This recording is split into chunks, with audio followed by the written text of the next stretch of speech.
I'm so pleased that Senator Ossoff mentioned the work that we're doing looking at foster care. I think that's going to be important to making certain that children are properly cared for. Mr. Chairman, I know that you and Senator Hawley discussed the fact that we have no government representative here today. I mentioned they were not. I mentioned they were not invited. I think that if my understanding was that there was a choice not to invite someone. The point is Secretary Becerra needs to come before us. I've got a letter I sent to him on April 27th. It was after a hearing at the Finance Committee where he could not give me an answer of what has happened to 85,000 children. 85,000 unaccompanied children. HHS is responsible for them, and they can't find them. They don't know if they're dead or alive or trafficked or being worked because they can't find them. The Office of Refugee Resettlement has lost about a third of the children that they're supposed to be caring for. I think this is shameful. I have not received a response from the Secretary on what has happened to 85,000 children. I will ask to put my letter in the record because he has had this time. The point is they don't know where these children are and they cannot find them and they're not doing anything about it. I think that it is shameful and we need to call him before this committee and find out what has happened with these 85,000 children that they cannot find. Ms. Rees, I want to come to you. You mentioned the southern border as something that could be done to stem this. I've been on the border several times. I see exactly what you're talking about. And it is why last week I introduced the End Child Trafficking Now Act.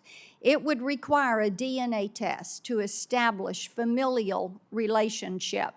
This is something that had been put in place under the Trump administration, but like most Trump-era border policies, the Biden administration chose to end that. It is a 45-minute test. It tells you if a child is related to a person or not.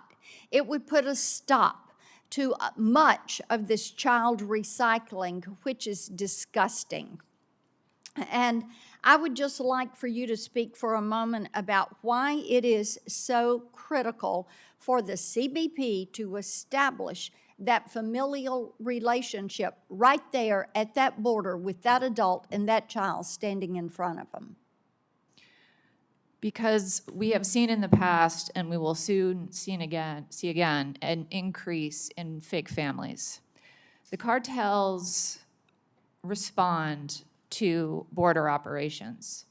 And if CBP is going to stop taking DNA tests when they suspect a fake family, or if they have seen this child again with a different adult before, then they're going to send more fake families through, which means more suffering of kids, more trafficking, and more terrible results. So it was a bad decision, and they really need to reverse course and continue to test. When the agents who have developed expertise on this suspect fake families, they should be testing them.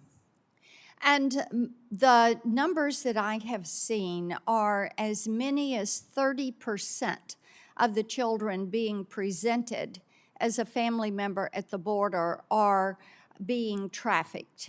Does that match up with the numbers that you have?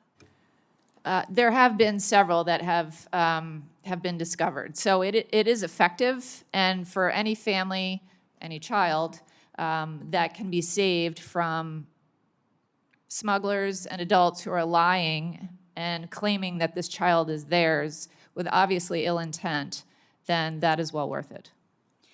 One of the things that I had noticed as I was preparing for this hearing, Secretary Becerra pressured the Office of Refugee Resettlement to speed up sponsor transfers for unaccompanied alien children, going so far as to say, and I'm quoting him, if Henry Ford had seen this in his plants, he would never he would have never become famous and rich. This is not how you do an assembly line. Now, Secretary Becerra's comment is repulsive, but I think it's also revealing. It confirms what we already know, that Secretary Becerra has no regard for what happens to these children that are released into the country. So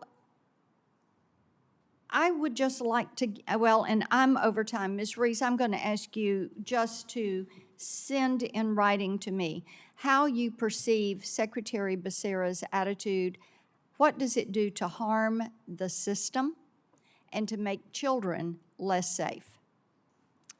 I will do that. And just to follow up on your DNA question, one statistic. Between April and June of 2019, ICE was able to identify approximately 275 fraudulent families in just a matter of a couple months. Thank you.